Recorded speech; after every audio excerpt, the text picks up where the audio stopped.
안녕하세요. 저는 15년째 아파트 관리사무소에서 일하는 김혜진입니다. 매년 여름이면 전기세 불만으로 찾아오시는 입주민분들 때문에 정말 힘들었거든요. 그런데 작년 여름 정말 이상한 일이 있었어요.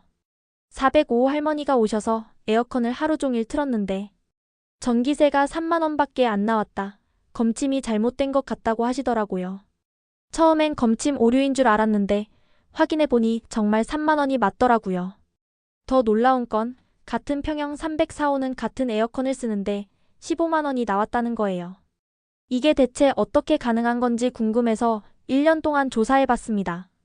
사실 저도 작년 여름에 전기세 폭탄을 맞았거든요. 23만 원이 나와서 깜짝 놀랐어요. 그래서 더 절실하게 이 비밀을 알고 싶었어요. 15년 동안 수백 가정의 전기세 문제를 처리하면서 깨달은 게 있어요. 대부분의 분들이 똑같은 실수를 반복하고 계시더라고요.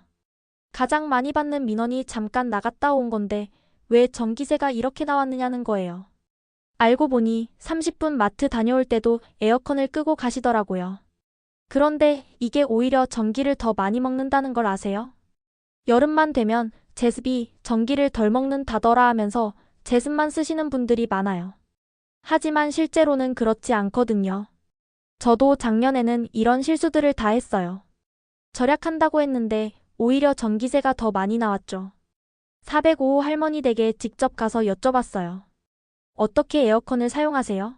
라고 물어봤더니 할머니가 보여주신 건 리모컨의 자동 버튼이었어요. 이 버튼을 누르면 에어컨이 알아서 전력을 조절한다고 하시더라고요. 실제로 확인해보니 일반 모드 대비 전력 소모가 40% 줄어들더라고요. 할머니는 바람을 천장 쪽으로 향하게 설정하고 계셨어요. 대부분 사람들은 바람을 아래로 향하게 하는데 이게 비효율적이었던 거예요. 할머니 집은 오후 2시만 되면 커튼을 꼭 치시더라고요. 이것만으로도 실내 온도가 3도 정도 차이 난다고 하시네요. 할머니가 알려준 방법을 제 집에서 한 달 동안 써봤어요. 작년 같은 기간 23만 원, 올해 8만 원으로 떨어졌어요. 15만 원을 절약한 거죠.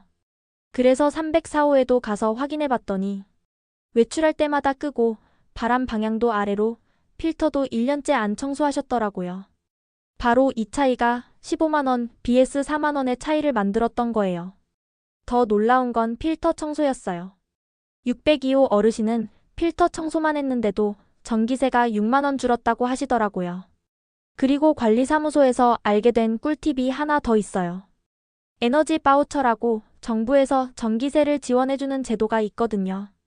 조건만 맞으면 최대 70만 원까지 지원받을 수 있어요. 15년 동안 입주민들의 전기세 고민을 봐온 제가 직접 실험하고 확인한 방법들입니다. 여러분도 이 방법들로 올여름 전기세 걱정 없이 시원하게 보내세요.